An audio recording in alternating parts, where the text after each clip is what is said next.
Masret Ta'anit, Daf Lamed 30, nous commençons à la 8e ligne.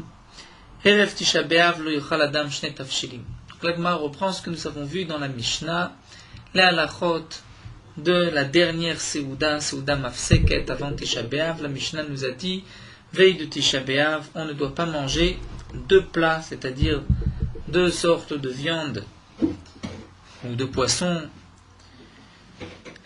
Deux plats donc à la Seuda Mafseket, au dernier repas, et c'est ce que la Gemara ici va préciser. Amar Rav Yehuda nous dit Lo shanu ela mishesh shaot ulmala.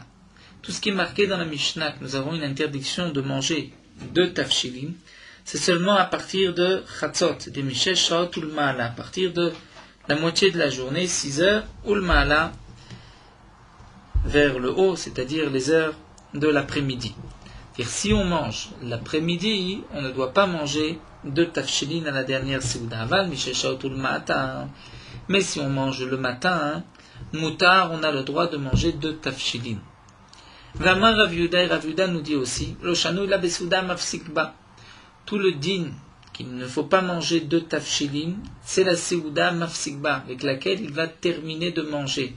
C'est-à-dire le dernier repas avant Tisha B'Av. Aval besouda she'en mafsikba mutar. Mais si c'est la Seuda, un repas, mais ce n'est pas son dernier repas, il a l'intention de manger encore un autre repas par la suite, mutar, c'est-à-dire le repas l'avant-dernier, on a le droit de manger deux tafshilin, ce n'est que le dernier repas où il y a une interdiction de manger deux tafshilin. Vetarvayu le kula, nous dit la Gemara. Ce que nous a enseigné ici Rav Yehuda, c'est en vérité deux coulottes. C'est-à-dire on va prendre les deux côtés permis de la chose. Comment ça? Vetzricha, la Gemara va nous expliquer qu'on a besoin de ces deux enseignements de Rav Yehuda. C'est-à-dire il faut deux conditions pour que ce soit interdit de manger deux tafshilin. D'abord, que ce soit après Chatzot, mais aussi la dernière Seuda. Si on est après Chatzot, mais ce n'est pas la dernière Seuda, ou la dernière Seuda, mais avant Chatzot, là on peut encore manger deux tafshilin. Mais la dernière Seuda, dans l'après-midi, après Chatzot, là il y a une interdiction de manger deux tafshilin. C'est ce que l'Agma va nous dire. Vetzricha, c'est pour cela que nous avons besoin des deux enseignements de Rabbi Yehuda. Parce que si nous avions le deuxième enseignement, que c'est seulement la Seuda Mafsikba par laquelle on va s'arrêter de manger, Avamina, j'aurais pu croire, tout le matin, même si on mange le matin, un dernier repas avant Tisha B'Av, on ne doit pas manger de tafshilin, Kamash Malan. Donc Rabbi Yehuda nous dit aussi, nous a précisé au début, Mishesh Shaot ul Malak, toute l'interdiction, c'est lorsque c'est après Chatzot l'après-midi. Mishesh Shaot ul Malak, si nous nous avait dit que cet enseignement, que l'interdiction de manger de tafshilin, c'est l'après-midi, j'aurais pu croire c'est-à-dire tout repas qu'on prend l'après-midi, même si ce n'est pas le dernier repas. Kamash Malan, c'est pour cela que Rav Yehuda nous a dit aussi, c'est le dernier repas, Besouda Mafsikba, et donc, il faut deux conditions pour que ce soit interdit, après Chatzot et le dernier repas avant Tisha B'Av, là il y a une interdiction de manger de tafshilin, c'est-à-dire pour marquer le coup avant Tisha B'Av. Tana Kedishna Kama, Tanya Kedishna Batra. L'Agma nous dit, nous avons une braïta comme le premier lachon de Rav Yehuda, une braïta comme le second. Tanya Kedishna Batra, on commence par le deuxième. Tanya Kedishna Batra. C'est marqué dans une braïta, Soed Erev Tisha B'Av, celui qui mange, qui prend son repas, veille de Tisha B'Av, donc le 8 Av, Imatid Lisot Seuda Acheret, s'il a l'intention de manger un autre repas, Mutar Lechol Basar V'lishtot Yain, il a le droit de manger de la viande et de boire du vin. À la Seuda Mafseket, il y a une interdiction de manger de la viande et de boire du vin, mais si ce n'est pas le dernier repas, l'avant-dernier, on peut manger de la viande et boire du vin. C'est vrai que nous avons le minag de ne pas consommer de la viande et du vin depuis Rosh Chodesh, mais c'est un minag. Mikaradin, l'interdiction, c'est juste à la Seuda Mafseket. D'ailleurs, le Rambam n'interdit pas depuis Rosh Chodesh, c'est le minag des Témanim, certains Témanim, qui consomment de la viande, même la semaine de Tisha B'Av. Donc, Mikaradin, l'interdiction, c'est juste avant Tisha B'Av à la Seuda Mafseket. Donc, ici, la Braïta nous dit, veille de Tisha B'Av, si on a l'intention de prendre un autre repas, Mutar Lechol Basar V'lishtot Yain, on a le droit de manger de la viande et de boire du vin, puisque ce n'est pas le dernier repas. Vim, là, sinon, si c'est le dernier repas. Asur lechol basar v'lishtot yain, nous avons l'interdiction de consommer de la viande et de boire du vin. Donc nous voyons de cette braïta que toute l'interdiction, tout ce qui a été dit avant Tisha B'Av, la Seuda Mafseket, c'est seulement la dernière Seuda. Tanya Kelishna Kamai, nous avons aussi une braïta qui va comme le premier lachon de Rabbi Yehuda. Erev Tisha B'Av lo yochal adam shne tafshilim, nous dit la braïta. Veille de Tisha B'Av, un homme ne doit pas manger deux tafshilim. Lo yochal basar velo yishte yain, il ne mangera pas de viande et il ne boira pas de vin. Rabban Shimon Gamliel Omer Yeshane, Rabban Shimon Gamliel nous dit Yeshane, c'est-à-dire il doit changer ses habitudes. Comme l'Agma nous expliquera par la suite, que signifie changer ses habitudes. Amar Rabbi Yehuda, Ketzad Meshane, comment on change? Si quelqu'un avait l'habitude de manger deux plats à chaque repas, il ne mangera qu'un seul plat, une seule sorte, une seule variété de viande. Si quelqu'un a l'habitude de manger ses repas avec 10 personnes, et 10 personnes qui viennent l'accompagner, il doit manger avec 5 personnes seulement pour diminuer de son honneur, de son kavod. Il a l'habitude de boire 10 verres de vin, il ne boira que 5. Et donc là la braïta précise. Quand est-ce que tout ceci a été dit? Seulement l'après-midi, à partir de Chatzot, mais le matin, nous avons le droit. Donc voici une braïta où nous voyons que toutes les interdictions qui ont été dites juste avant Tisha B'Av, c'est seulement l'après-midi et pas le matin. Et la première braïta nous avait dit que c'est seulement la dernière Seuda et pas l'avant-dernière. Tanya Idach, la Gemara nous rapporte une autre braïta. C'est marqué Rev Tisha B'Av, lo yochal adam shne tafshilim. Veille de Tisha B'Av, un homme ne doit pas manger deux plats. Lo yochal basar velo yishte yain, il ne doit pas manger non plus de viande et ne pas consommer de vin. Divrei Rabbi Meir, ce sont les paroles de Rabbi Meir. Chachamim omrim yeshane. Les Chachamim disent, il doit diminuer de son habitude, c'est-à-dire par rapport au dinim des deux tafshilim, il doit changer. Il doit changer de son habitude. Mais umema'ed bebasar ubeyain. D'après cette braïta, les Chachamim nous disent, le vin et la viande, ce n'est pas entièrement interdit, il faut diminuer. Ketzad, mema'et. Si un homme avait l'habitude de manger litra, c'est-à-dire une quantité de viande, yochal chatzi litra, il mangera la moitié de cette quantité, la moitié de cette mesure. Hayaragil ishtot log yain, yishte chatzi log yain. S'il avait l'habitude de manger, de consommer, s'il avait l'habitude de consommer, de boire un log de vin, il consommera seulement un demi-log de vin. Vimenoragil koli karasur, et s'il n'a pas l'habitude, eh bien, il n'a pas le droit d'en consommer. Rabban Shimon Gamliel Omer, Rabban Shimon Gamliel nous dit, si quelqu'un a l'habitude de manger du radis, tznon ou maliach, c'est-à-dire du rachi, du poisson salé ou de la viande salée, il n'y a pas d'interdiction, étant donné que, comme nous le verrons par la suite dans la Gemara, une viande qui a été salée et qui a plus de 3 jours, elle est considérée comme si elle n'a plus le goût de la viande, elle n'est pas appelée bassar, elle ne rentre pas dans l'interdiction, c'est pour cela que Arishut Beyado, qu'il a le droit. Donc de cette braïta, nous voyons que veille de Tisha B'Av, on ne peut pas manger de tafshilim, on ne doit pas manger de viande ni de vin, ça c'est d'après Rabbi Meir. Les Chachamim pensent qu'on doit changer ses habitudes, diminuer dans la viande et dans le vin, mais on a quand même le droit de manger un peu de viande ou un peu de vin. Et Rabban Shimon Gamliel nous dit que si quelqu'un a l'habitude de manger après son repas de la viande salée, il peut le faire aussi, même veille de Tisha B'Av, puisque ceci n'est pas appelé de la viande. Tanya Idach, l'Agma nous rapporte une autre braïta. Kol shiu mishum Tisha B'Av asur lechol basar vasur lishtot yain. C'est-à-dire tout dernier repas avant Tisha B'Av, c'est-à-dire l'interdiction est mishum Tisha B'Av pour Tisha B'Av. Dans ce cas-là, il y a une interdiction de manger de la viande, une interdiction de consommer le vin. Vasur lichot, il a l'interdiction de se laver. Kol she'eno mishum Tisha B'Av. Lorsque son repas, ce n'est pas un repas à cause de Tisha B'Av, mais c'est par exemple veille d'un autre jeûne, et que c'est pour cela qu'il mange, eh bien, mutar lechol basar v'lishtot yain. Il a le droit de manger de la viande, de boire du vin. Vasur lichot, mais il a quand même l'interdiction de se laver, ou d'après certains, on va lire ici, ou mutar lichot, il a le droit de se laver.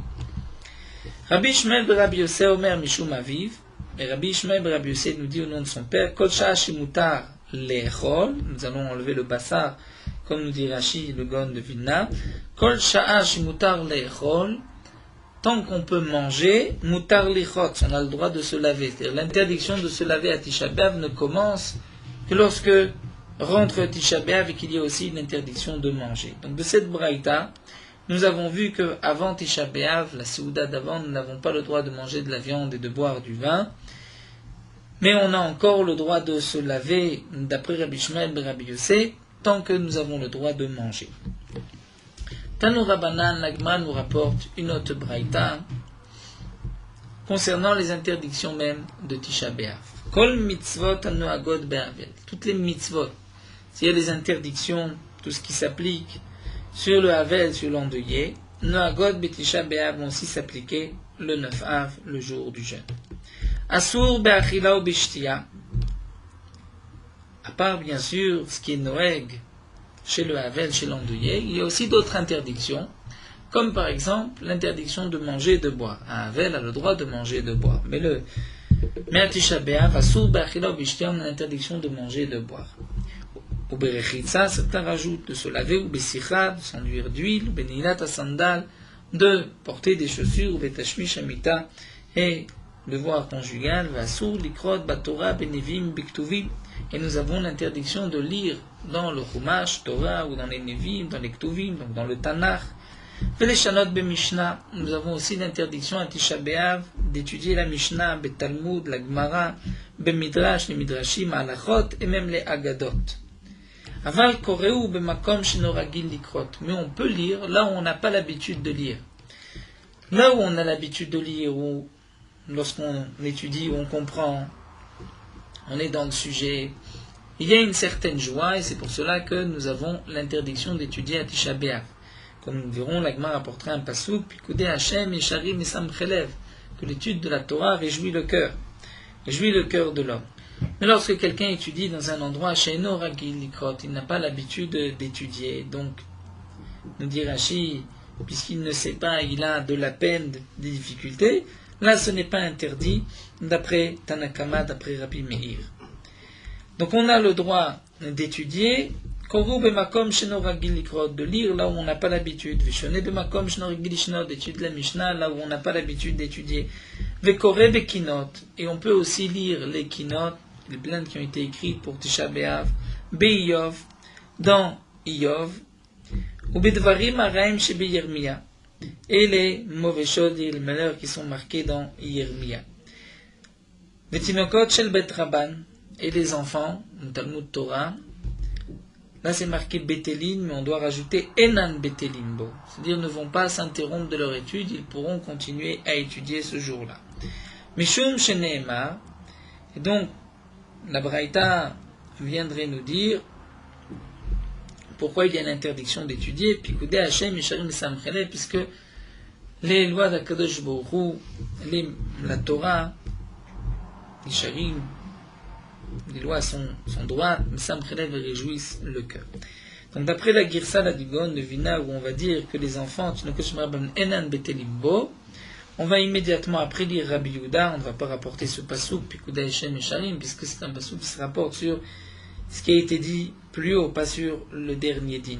Donc on va lire Tinokot Shel Bet Rabban, les enfants, Enan Betelimbo, ne vont pas s'abstenir d'étudier, ils vont étudier à Tisha B'Av. Divri Rabbi Meir, ce sont les paroles de Rabbi Meir, et Rabbi Yehuda Omer, Rabbi Yehuda dit, Af eno kore b'makom sheno ragil likrot. Rabbi Yehuda interdit même de lire là où on n'a pas l'habitude. Veno shone b'makom sheno ragil lishanot, et d'étudier des Mishnayot là où on n'a pas l'habitude d'étudier aval kore ou be'iyov ou be'kinot ou be'dvarim araim, on peut lire dans Iyov, dans Kinot, et les mauvaises choses, dvarim araim qui sont marqués dans Yirmiyahu. Vetinokot shel Bet Rabban betelimbo d'après Rabbi Yehuda, et les enfants de Torah vont s'abstenir d'étudier ce jour-là, Mishum Shenema, puisque c'est marqué Pikoudé Hashem et Sharim et Samchelev, que la Torah réjouit le cœur, et donc à Tisha B'Av, nous n'avons pas le droit d'étudier, nous avons juste le droit d'étudier Yov, Not, Varim, Maraim. Ça sera rapporté dans le Shulchan Aruch aussi, la Gadot de la destruction du Beth Amikdash dans Gittin, les dinim du Havel dans Moed Katan, ça aussi on peut l'étudier. Donc là nous avons vu, en plus de l'interdiction de manger et de boire le jour de Tisha B'Av, il y a une interdiction de se laver, de porter des chaussures, Tashmish Shamita, Sicha, de s'enduire d'huile, mais aussi d'étudier la Torah. Alors reprenons ce que nous avons vu dans la Mishnah, le Yuchal Basav, le Ishte Yain. L'Ikar a dit l'interdiction de manger de la viande et de boire du vin, ce n'est que la dernière Seuda avant Tisha B'Av. Et malgré tout, nous avons vu que certains Tanaïm permettaient de consommer à condition de diminuer. La Braïta ici nous dit toute l'interdiction c'est de manger de la viande. Aval ochel ou basar meliach, mais de la viande salée, nous avons le droit de la consommer. Veshote yain migito, et on peut boire du vin qui vient d'être pressé, le raisin qui vient d'être pressé, qui n'est pas encore fermenté, qui n'a pas encore le vrai statut du vin comme nous allons le voir. Ça c'est permis de le boire. Basar meliach atkama, dire de la viande salée, combien de temps la viande doit être restée dans le sel pour qu'on puisse la consommer. Amar Afrinena Barkana Mishme de Shmuel, Kolzman Sheino Keshlamim. Kolzman Sheino Keshlamim, dire tout dépend. Si on dit Kolzman Sheino Keshlamim ou Sheino Keshlamim, c'est-à-dire à partir de quand la viande est interdite, lorsqu'elle n'est plus comme Shlamim. Ou bien si on lit jusqu'à quand la viande est permise, Kozman Shiuk et Shlamim, tant qu'elle est comme Shlamim. C'est-à-dire, nous explique Rashi, le Korban Shlamim, c'est le Korban que la Torah nous permet de consommer le plus longtemps. C'est-à-dire le jour où on a égorgé le Korban, la nuit et le lendemain. 2 jours et 1 nuit. Et c'est la seule fois dans la Torah où la Torah nous parle de viande alors que la bête n'a pas été égorgée le jour même. C'est-à-dire le lendemain, 2 jours après, c'est aussi considéré comme bassar de la viande. Mais au-delà de cela, le 3e jour, ce n'est pas marqué, on ne voit pas de psukim où la Torah appelle la viande après 3 jours bassar. Donc la viande, bien sûr, ne peut se conserver autant de temps que dans le sel.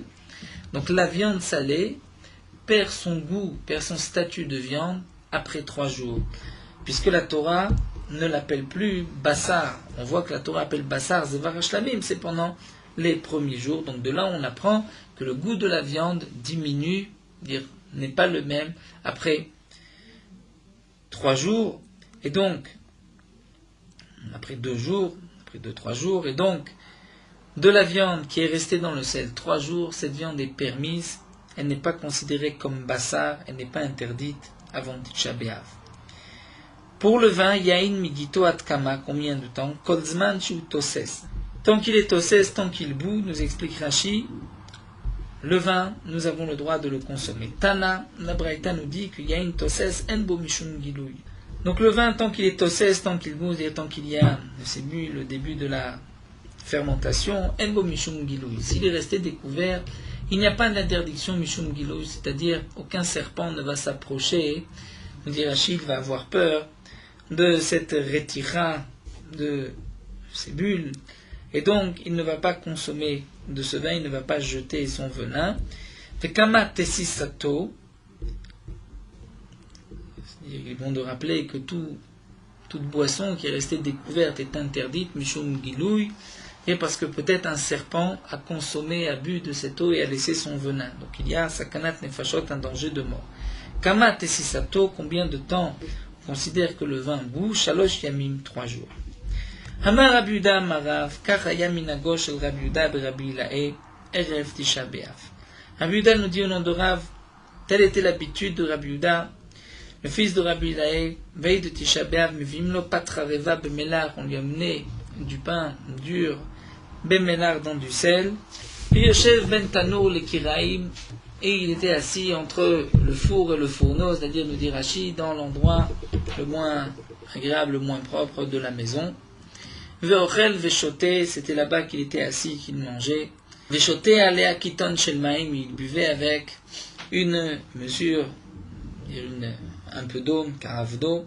Ve'domé kemi shemeto mutal lefanav, il ressemblait comme si quelqu'un avait sont morts devant lui, comme s'il était dans un moment de deuil. Tnanatam, la Gemara nous rapporte une Mishnah à propos de l'interdiction, le minhag de ne pas travailler Tisha B'Av. Tnanatam, nous avons vu dans Masret Psachim. Makom shenagu lasot melacha betisha B'Av, là où on a l'habitude de travailler à Tisha B'Av, aussi, on peut garder l'habitude, on peut travailler. Makom shenagu shelo lasot enosim, là où le minhag est de ne pas travailler, on ne travaillera pas. Ubechol makom, et partout, dans tout endroit, Talmidei Chachamim betelim, Talmidei Chachamim ne vont pas travailler le jour de Tisha B'Av. Rabban Shimon Gamliel Omer, Leolam yaseh kol adam atzmo Talmid Chacham, Rabban Shimon Gamliel nous dit, pour cela un homme doit se considérer comme un Talmid Chacham et ne pas travailler le jour de Tisha B'Av.